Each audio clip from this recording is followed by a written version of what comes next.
Mtakatifu Yohane. Wakati ule Yesu alitoka pamoja na wanafunzi wake kwenda kando ya mto Kidron wenye bustani, akaingia huko yeye pamoja na wafuasi wake.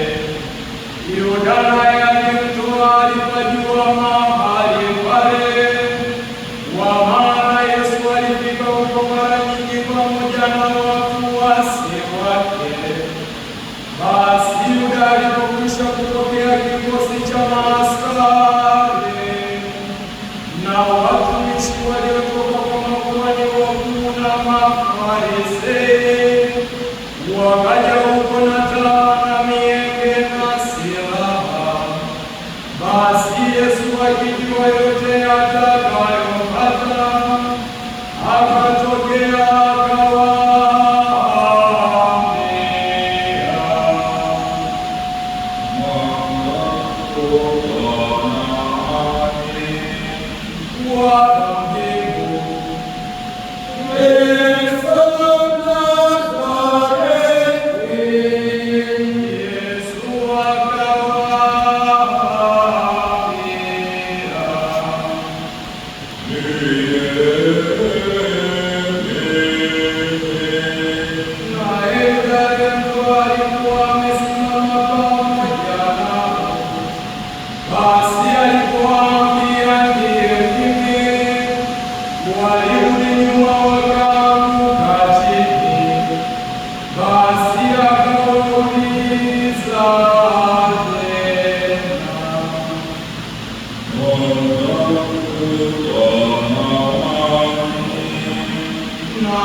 wakampeleka kwanza kwa Ana, maana alikuwa mkewe Kayafa, aliyekuwa kuhani mkuu mwaka ule, na Kayafa ndiye aliyewapa Mayahudi shauri kwamba yafaa mtu mmoja afe kwa ajili ya watu.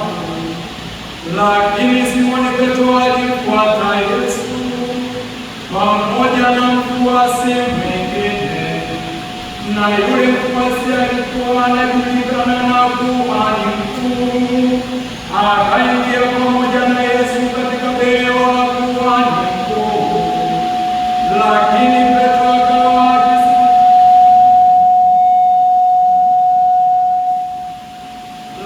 Petro akawa akisimama nje mlangoni. Basi yule mfuasi aliona na kuhani mkuu, akatoka akasema na mwanamke, ngoja mlango, akamleta Petro ndani. Basi yule kijakazi ngoja mlango anamwambia Petro, wewe si mmoja wapo wanafunzi wake mtu huyu? yeye anasema si mimi. Wale watu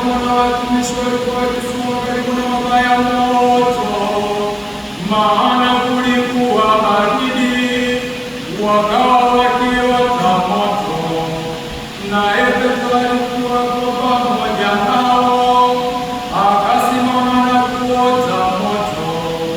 Basi kwani mkamuuliza Yesu habari za ufuasi wake na za mafundisho yake? Yesu akamjibu,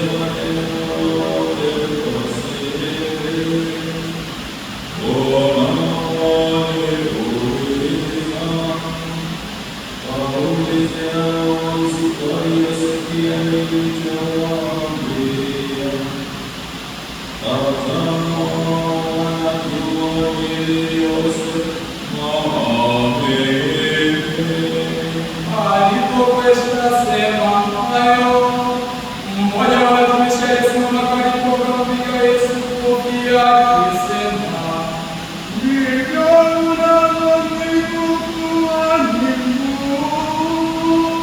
Yesu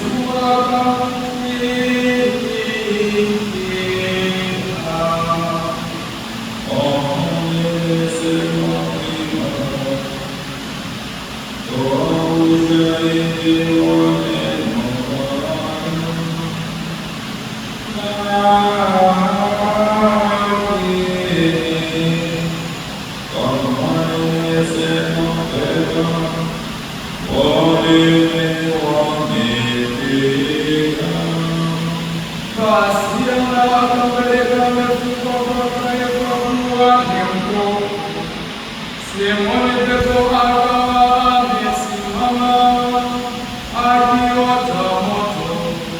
Basi wakamwambia, wewe si mmoja wa wafuasi wake? Akasema, si mimi, mmoja wa watumishi wa kuhani mkuu. Jamaa waikajeka sikio la Petro, akawaambia, mimi sikukuona bustani pamoja naye. Basi Petro akawa na tamaa, na mara jogoo akawika. Basi wakamtoa Yesu kwa Petro, wakampeleka barazani. Sasa ilikuwa asubuhi, lakini wenyewe hawakuingia barazani ili wasitiwe najisi, wapate kula Pasaka. Basi Pilato akatokea nje akasema, waleta mashtaka juu ya mtu huyu. Wakajibu wakamwambia,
Yeah.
Wakaja mbele yake wakasema,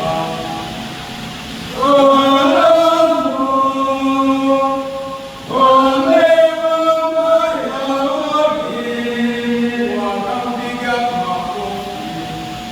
Basi Pilato akatoka tena nje akawaambia, namleta tena mbele yenu mpate kujua ya kuwa sioni hatia yoyote kwake. basi Yesu akatoka nje amevaa taji la miiba na vazi jekundu, akawaambia, Tazameni mtu. basi mabwana wakuu wa watumishi walipomwona walipiga kelele wakisema,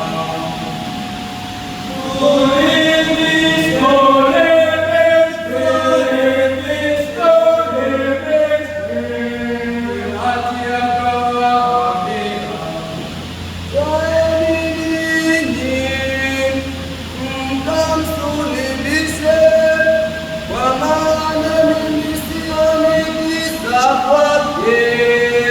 Mayahudi wakamjibu,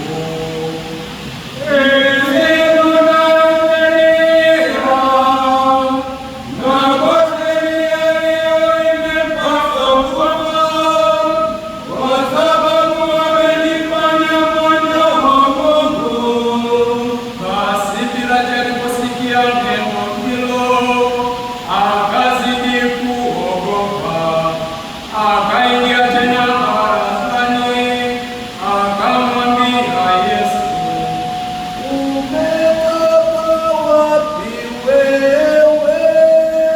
lakini Yesu hakujibu neno lolote. Basi akamwambia, Usemi neno, hujui nina uwezo wa kukusulubisha na uwezo wa kukufungua.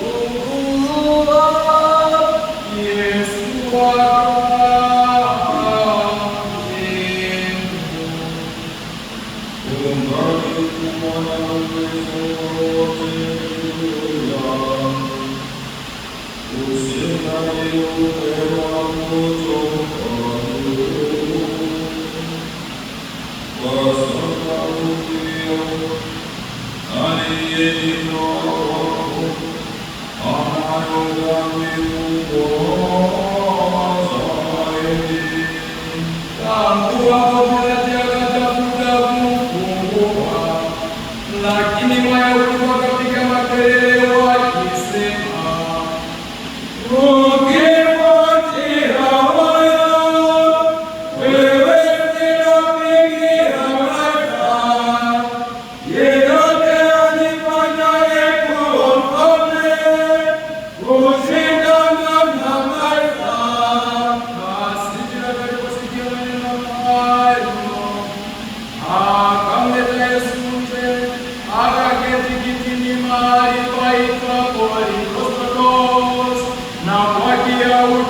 kichwani. Basi Yesu alipokwisha kupokea sifi,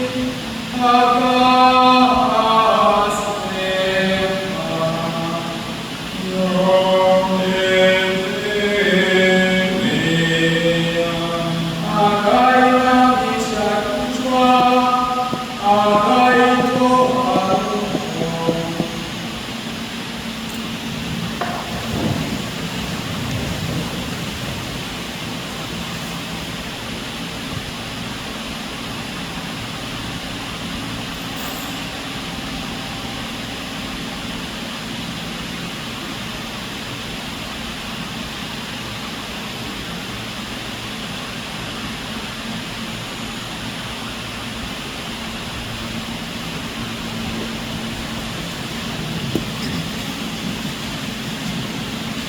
Basi maneno kwa sababu ilikuwa siku ya maandalio, kusudi miili isikae msalabani siku ya Sabati, kwa maana siku ile ya Sabati ilikuwa kubwa. Wakamwomba Pilato miguu yao ikunjwe iondolewe. Basi askari wakaja, wakamvunja miguu wa kwanza na wa pili aliyesulubiwa pamoja naye. Hata walipomfikia Yesu wakimwona amekufa, hawakumvunja miguu. Lakini askari mmoja akamchoma ubavu kwa mkuki, malaika toka damu na maji. Naye aliyeona ametoa ushahidi, na ushahidi wake ni wa kweli, na yeye anajua kuwa anasema kweli, tena nyie kusadiki. Kwa maana yametendeka ili andiko lipate kutimia, hawatamvunja mfupa wake. Na tena andiko lingine lasema, watamtazama yule waliyemtoa. Baada ya hayo Yusufu wa Arimathaya akaenda kwa Pilato kuomba ruhusa ya kuchukua mwili wa Yesu, kwa maana alikuwa mwanafunzi wa Yesu wasili, lakini kwa ajili ya kuogopa Wayahudi Pilato akakubali. Naye akaja akachukua mwili wa Yesu. Na Nikodemo yule aliyefika zamani kwa Yesu usiku akaja vilevile na ratili ya zamani ng'ombe iliyochanganyikwa kwa shubiri. Basi wakautoa mwili wake Yesu, wakaukafini kwa vitambaa pamoja na manukato, vile ilivyo desturi ya Wayahudi kuzika. Na mahali pale aliposulubiwa palikuwa na bustani, na ndani yake kaburi jipya, ambalo mtu yeyote hajazikwa ndani mwake. Ndipo alipomzika Yesu, kwa kuwa kaburi lile ni karibu. Ilikuwa siku ya